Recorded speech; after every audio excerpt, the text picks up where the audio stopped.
আজই ডাউনলোড করুন আর এনজয় করুন আপনার পছন্দের শো। গতকাল বসুবাড়ির ওপর দিয়ে একটা ঝড় বয়ে গেছে। এরম একটা দিন আমাকে দেখতে হবে সেটা আমি দুঃস্বপ্নেও কল্পনা করতে পারিনি। আজ যে আমি সুস্থ এবং স্বাভাবিক আছি তার জন্য দায়ী হচ্ছে এই দুজন। আমার দুই নয়নের মণি রায়ান আর পারুল দিদি না থাকলে আমি আজ বেঁচে থাকতাম না। অমন কথা তুমি বারবার করে বলো না, চুপ করো না। না সুরমা, এ কথা আমি বারবার করেই বলবো। আজ আমার গর্বের দিন। আমি ওদের বলেছিলাম তোরা একসাথে কোনো বিপদে ঝাঁপিয়ে পড়তে পারবি না, কিন্তু আজ ওরা একসাথে বসুবাড়ির এত বড় বিপদটাকে ঠেকিয়ে দিয়েছে। দেখ, তোরা দুজনে একসাথে থাকলে এই বসুবাড়ির ভবিষ্যৎ সুরক্ষিত থাকবে। তোরা একসাথে থাক। না না দাদু, দুজনে দরকার পড়বে না। এই বসুবাড়ি রক্ষা করতে হলে সেটার জন্য আমি একাই না। পারুল কি করবে ওইখানে? আরে ওর তো কোনো ফাংশনই নেই। তাই নাকি রে? তুই একা কি করতে পারো সেটা আমার ভালো করে দেখা হয়ে গেছে। মাঝ রাস্তায় এসে তো তোর বাইকটা বন্ধ হয়ে গেছিল, তারপরে ওখানেও তুই হাঁদার মধ্যে হাঁ করে দাঁড়াইছিস। কি করবি কিছু তো বুঝতে পারছিলিস না।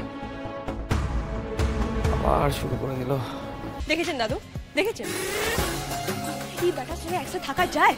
মরে গেলেও থাকবো না।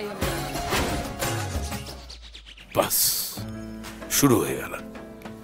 দু দণ্ড একটু শান্তি পেয়েছিলাম, সেটাও গেল।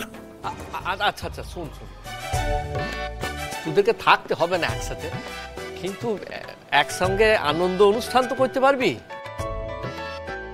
ঠিক বলেছো গোপালদা। আজ দাদুর ভবনে শান্তি সদনে সন্ধেবেলা আমরা একটা অনুষ্ঠান আয়োজন করব, উইথ নাচা গানা এন্ড খানা পিনা। কি দাদু প্লিজ, একটা দিন আমরা সবাই মিলে একটু আনন্দ করি না? ঠিক আছে, করো। বন্ধুগণ, আজ এই বিশেষ অনুষ্ঠান যার জন্য তাকে মাল্যদান করে সম্বর্ধনা দেবে বসুবাড়ির বড় নাতি মৈনাক বসু। তালিয়া!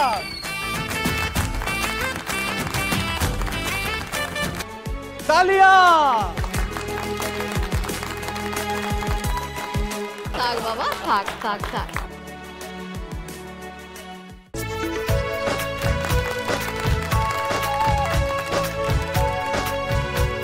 তাহলে এবার আমরা অনুষ্ঠানটা শুরু করি।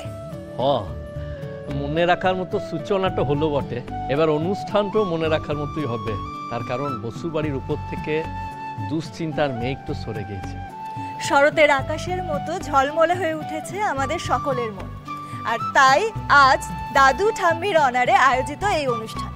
তাই আজকের অনুষ্ঠানের উদ্বোধনী নৃত্য পরিবেশন করতে আসছে আমাদের পিসিমণি আর পারুল।